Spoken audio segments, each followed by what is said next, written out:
De esas 534 sociedades, están inactivas 235 y sociedades en liquidación privada 92. O sea, como le cuento, muchas de ellas se fueron a liquidación, y sociedades activas 235.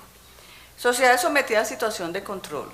Dentro de las facultades de la superintendencia está la inspección, la vigilancia y el control.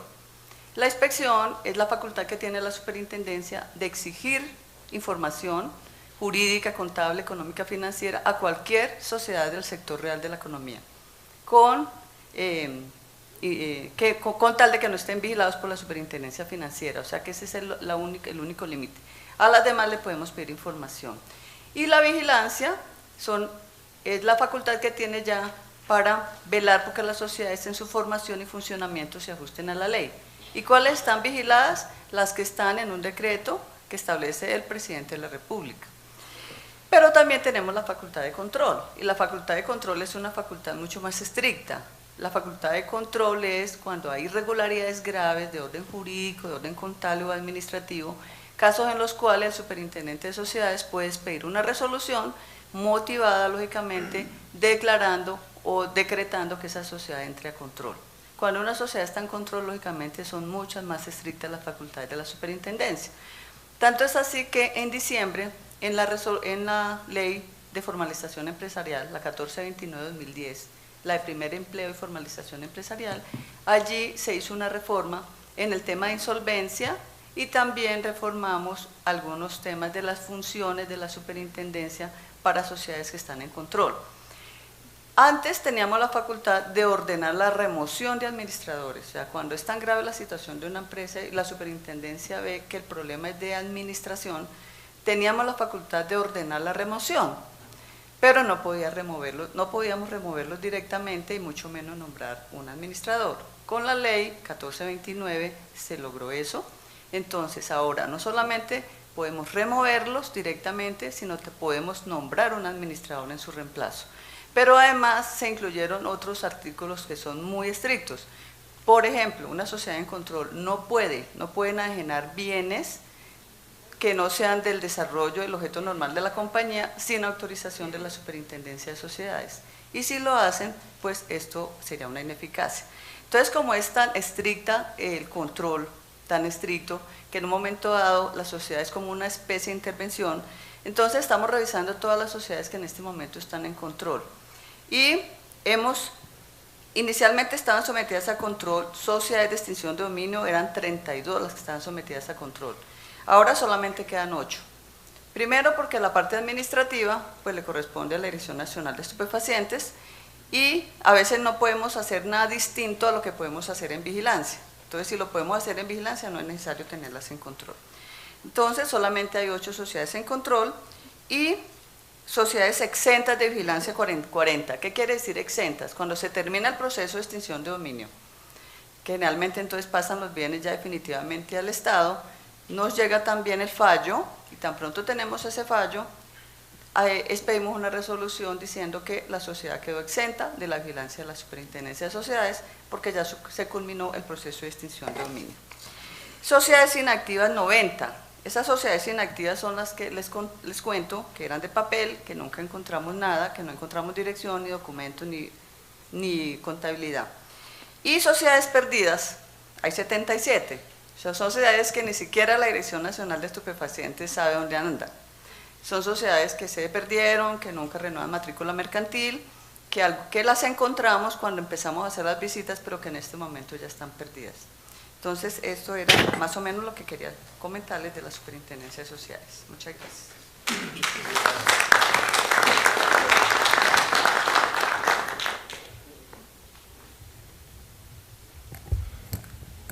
Buenas tardes. Gracias, doctor Marco, gracias a Complexus por la invitación a este foro, y quisiera comenzar diciendo que estamos en desarrollo de este seminario que hace parte de un ciclo todo relacionado con el tema de corrupción, y empezamos con el primer tema, que fue el de lavado de activos y financiación del terrorismo, delitos de finales del siglo XX, comienzos del siglo XXI, y estamos terminando con el de tierras, sea que estamos terminando casi con el tema del medioevo, ¿cierto? Estamos en el tema del feudalismo y unos rezagos en consideración casi que del derecho colonial, ¿cierto? Personas ungidas para estar certificando a través de las notarías, de los registros, a través del ejercicio de cargos muy poderosos, muy apetecidos. Por otra parte, el acceso a la regulación de un derecho tan antiguo tratado por el derecho romano como es el derecho de dominio y tan formalizado como es el derecho de dominio sobre la propiedad inmueble. Y aunque normalmente lo asociamos más en el caso de lo que representa para la vulneración de derechos pasando por el de la vida para las víctimas del desplazamiento, no se ha abordado tan conscientemente sino hasta ahora como un fenómeno también de corrupción, y por eso es importante ver que lo que está en juego es el derecho de dominio de la propiedad inmueble, y asombra que persista, pero no sorprende, el raponazo, no a un celular, sino a los bienes inmuebles, a los predios, y no solamente de campesinos pobres en sitios apartados de las grandes capitales, sino a bienes del propio Estado y a los terrenos baldíos. Y creo que efectivamente tenemos un rezago de derecho colonial relacionado con el derecho de minas, un poco también el tema de baldíos. Yo vi primero y entonces eso me pertenece. Se burla el acceso a esas propiedades e incluso se le arrebata a personas a través de diversas modalidades con ropaje de juridicidad, ¿cierto? Estábamos hablando esta mañana de 14 modalidades a través de las cuales se burlaban los derechos de dominio sobre bienes inmuebles, pero incluso en las ciudades y con infraestructura institucional importante, que ver cómo efectivamente no solamente se abusa del correcto ejercicio de bienes de uso público, sino que efectivamente en muchas ocasiones, incluso en vías públicas evidentemente, o otro tipo de bienes de uso público y a veces bienes fiscales en cabeza del Estado se le arrebatan al Estado por algunos particulares. Entonces, donde uno entiende que, por ejemplo, frente a la financiación del terrorismo, al derecho financiero, toda esta sofisticación incluso hasta del dinero electrónico, pues estemos un poco cortos, pero frente al derecho romano y el derecho de dominio de bienes inmuebles, pues sorprendentemente también estamos atrasados. Tenemos graves deficiencias y no hay una seguridad jurídica y pues las condiciones particulares del caso colombiano de la existencia de organizaciones armadas al margen de la ley, muy poderosas en plomo y en plata y en política, han hecho que efectivamente lo público esté privatizado, empezando por la propia existencia de bienes inmuebles que nos debieran pertenecer a todos y no se les garantiza ni siquiera muchas veces cuando están en cabeza del Estado, que decir cuando están en cabeza de particulares. Y en esa dimensión pues tenemos un reto y un desafío que realmente pues no se compadece, es más bien un rezago enorme como sociedad frente a lo que esto está representando. Y creo que hay que develar que esto sucede entonces con la participación de un sector privado que no trabaja sino que explota, ¿cierto? Que expolia incluso hasta los bienes privados, no solamente un maltrato, digamos, de la fuerza laboral, de unos actores como en algunos casos, jueces, peritos, notarios y registradores, que no persiguen la justicia sino el dinero, y algunos que no guardan la fe pública sino que se guardan la fe pública.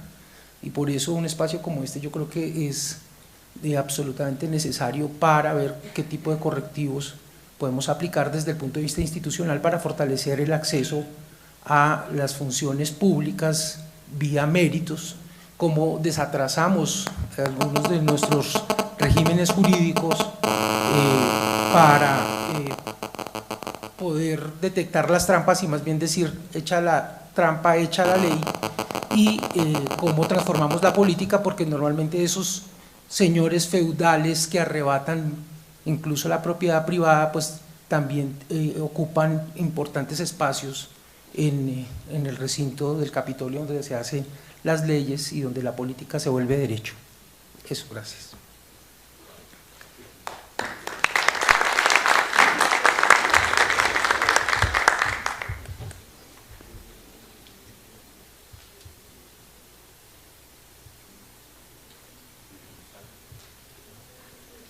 Muy buenas tardes. Al doctor Marco Antonio Velilla, un agradecimiento profundo por esta invitación. Y les comento que llevo 30 años entre notario y registro. Fui registrador de instrumentos públicos 15 años y llevo 15 años de notario. Y cuando estoy terminando mis días, las funciones que he desempeñado con afecto, con deseos de superación, están en la picota pública. Y se habla en estos foros, los organismos de control, de que notarios y registradores, dicen, lógicamente habrá excepciones, están lógicamente en situaciones frente al régimen disciplinario de la Procuraduría, de la Fiscalía, Contraloría. Señores, me duele porque además de haber sido notario y registrador de instrumentos públicos, he sido docente en estas áreas del conocimiento. Y empiezo por decirles que, en principio, tenemos unos estatutos de hace 41 años. Y ustedes lo decían en las diferentes intervenciones, el delito se ha perfeccionado en los últimos 20 años. Y los notarios y registradores tenemos unas leyes que en cuando nos han dicho, mire notario, usted para autorizar una escritura requiere el cumplimiento de estos requisitos. Y le ha dicho al registrador de instrumentos públicos, usted para escribir este acto o contrato requiere que se cumplan estos requisitos, etcétera, etcétera. Pero cuando me dicen a mí que se han robado tierras y que se roban una tierra porque falsifican la resolución del INCORA, ¿qué puede hacer un registrador? Se presume la autenticidad de los documentos públicos. Se presume la buena fe. ¿Qué tiene que hacer un registrador o un notario cuando llega un poder y el poder se ha suplantado a la persona? El notario y el registrador manejan documentos y documentos públicos, y esos documentos públicos se presumen auténticos. No estoy hablando que haya personas, lógicamente, como en toda actividad humana, que por su falta de conocimiento o de pronto porque si tienen malas costumbres hagan cosas malas. Pero no hay derecho que el notariado y el registro colombiano esté en este momento en la picota pública y se parte del supuesto que son los notarios y registradores los que han ayudado a robar las tierras en este país. Si nosotros tenemos un estatuto como es la Ley 160 del 94, Ley de Desarrollo Rural, y le dice al notario, usted para autorizar una escritura debe exigir estos requisitos, y la persona llega con esos requisitos, ¿qué hacer? Se autoriza la escritura pública. Y si esa escritura pública llega donde el registrador, y el registrador revisa el bien objeto del negocio jurídico y coincide, revisa que la persona que dice ser titular sea la que dispone del derecho, y fuera de eso observa que dentro de la historia jurídica no haya una causal que impida el registro, pues lo va a hacer. Entonces les invito a todos los presentes a que nos enseñen a los notarios y registradores de este país cómo debemos hacer el trabajo de aquí en adelante. Si presumimos la mala fe, si vamos a oficiar a la registraduría para que nos diga esta cédula es cierta o no, si vamos a oficiar antes de autorizar una escritura al Instituto Geográfico Agustín Codazzi a ver si eso es auténtico o no. Bajo esas son las presunciones que aún las vemos en la ley que estamos comentando, donde hay que presumir la mala fe, pues vamos a empezar.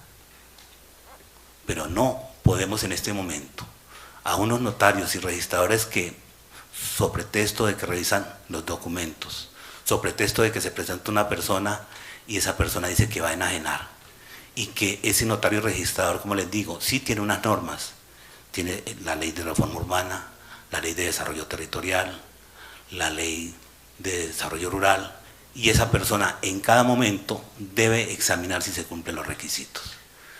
Entonces invito a todos los presentes a que, si bien es cierto, aceptamos la crítica constructiva y aceptamos la situación que de pronto hemos sido idiotas útiles dentro de este proceso, no menos cierto es que cada uno de los presentes que maneja cada una de estas partes tan importantes, la Fiscalía, la Procuraduría, la Contraloría, también nos ayuden a cambiar el estatuto de notario de registro.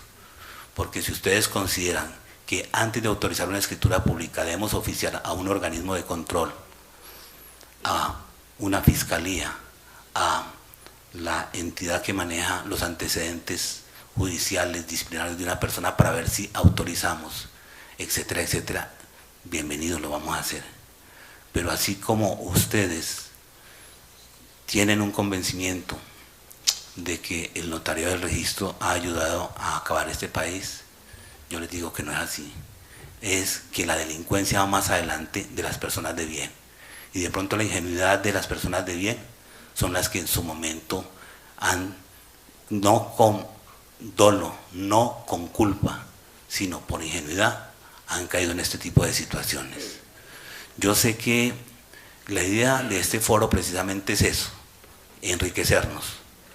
Yo sé que el notariado y el registro colombiano y la superintendencia notarial de registro están prestas a hacer los cambios, modificaciones, en la medida que los documentos no estén por todo el mercado, lo que decían hace un rato, que salen copias mejores a una cuadra del DAS, porque hay falsificadores que las hacen mejor, en la medida que exista al servicio del notariado y el registro y de todos los organismos que tienen que ver con la adquisición, limitación y gravamen de los derechos reales, una comunicación transversal donde el usuario no manipule las cosas, sino que vía correo electrónico, firma digital, etcétera, etcétera, funcionen las cosas. En esa medida, lógicamente, se podrá evitar todo el tipo de falsificaciones, suplantaciones, etcétera, etcétera. Les cuento que en el día de hoy he aprendido muchas cosas, pero el problema es que uno, como para este tipo de situaciones, tiene que pensar lo malo para actuar. Y les voy a comentar una historia que me pasó cuando yo pasé del notariado al registro. El notario autoriza, revisa la legalidad, revisa la capacidad de las partes. El registrador mira los documentos y la posibilidad de inscribir desde el punto de vista que impide eso. Y en esa época me decían los notarios: Eduardo Caicedo, si tú sigues pensando las cosas como registrador, que esto no se puede hacer, que esto no se puede registrar, etcétera, etcétera, no vas a tener plata en la vida. Y les confieso que no tengo plata en la vida, porque he seguido pensando como registrador de instrumentos públicos. Y de pronto los clientes se van a otra parte que se les hace más fácil. Pero les digo una cosa muy importante, señores. Estamos en una tarea donde toda la sociedad colombiana tiene un reto. Y lo único que le pido a nombre de los notarios registradores de instrumentos públicos de Colombia es que nos ayuden a la capacitación, a que en su momento todos aquellos instrumentos tecnológicos que en su momento puedan ayudar para que los delincuentes de este país no asalten nuestra buena fe ni nuestro principio de la buena fe. Estamos bajo esas situaciones y circunstancias. Para concluir, lo decía el doctor Marco Antonio Velilla hace un rato, este foro ha sido enriquecedor, pero si seguimos avanzando cada uno por su lado y cada uno diciendo la Fiscalía hace esto, la Procuraduría hace esto, la Superintendencia hace esto, la Supersociedad hace esto, y no tenemos un organismo articulador que nos ponga a nosotros en la misma fila a ir a la misma parte, no hacemos absolutamente nada. Entonces, la invitación es primero, señores, a lo siguiente: sí pueden haber personas o que no se han capacitado o que son asaltadas en sus colaboradores o personas que de pronto sí tienen esa capacidad delictiva, pero unas instituciones como son el notario del registro, y me disculpan, no pueden estar en la picota pública, porque yo sé que todos ustedes tienen su notario, tienen sus bienes, y sus bienes han estado debidamente protegidos, etcétera, etcétera. Y como les digo, lo que pasa es que esto ha superado las... De esas 534 sociedades, están inactivas 235 y sociedades en liquidación privada 92. O sea, como le cuento, muchas de ellas se fueron a liquidación, y sociedades activas 235. Sociedades sometidas a situación de control. Dentro de las facultades de la superintendencia está la inspección, la vigilancia y el control. La inspección es la facultad que tiene la superintendencia de exigir información jurídica, contable, económica, financiera a cualquier sociedad del sector real de la economía, con tal de que no estén vigilados por la superintendencia financiera, o sea que están en control. Y inicialmente estaban sometidas a control sociedades de extinción de dominio, eran 32 las que estaban sometidas a control. Ahora solamente quedan 8. Primero porque la parte administrativa pues le corresponde a la Dirección Nacional de Estupefacientes, y a veces no podemos hacer nada distinto a lo que podemos hacer en vigilancia. Entonces, si lo podemos hacer en vigilancia, no es necesario tenerlas en control. Entonces, solamente hay 8 sociedades en control y sociedades exentas de vigilancia 40. ¿Qué quiere decir exentas? Cuando se termina el proceso de extinción de dominio, generalmente entonces pasan los bienes ya definitivamente al Estado, nos llega tan control, lógicamente son muchas más estrictas las facultades de la superintendencia. Tanto es así que en diciembre, en la ley de formalización empresarial, la 1429-2010, la de primer empleo y formalización empresarial, allí se hizo una reforma en el tema de insolvencia, y también reformamos algunos temas de las funciones de la superintendencia para sociedades que están en control. Antes teníamos la facultad de ordenar la remoción de administradores, o sea, cuando es tan grave la situación de una empresa y la superintendencia ve que el problema es de administración, teníamos la facultad de ordenar la remoción, pero no podíamos removerlos directamente, ese es el único límite. A las demás le podemos pedir información.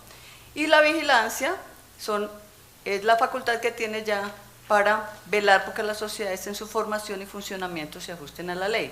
¿Y cuáles están vigiladas? Las que están en un decreto que establece el presidente de la República. Pero también tenemos la facultad de control, y la facultad de control es una facultad mucho más estricta.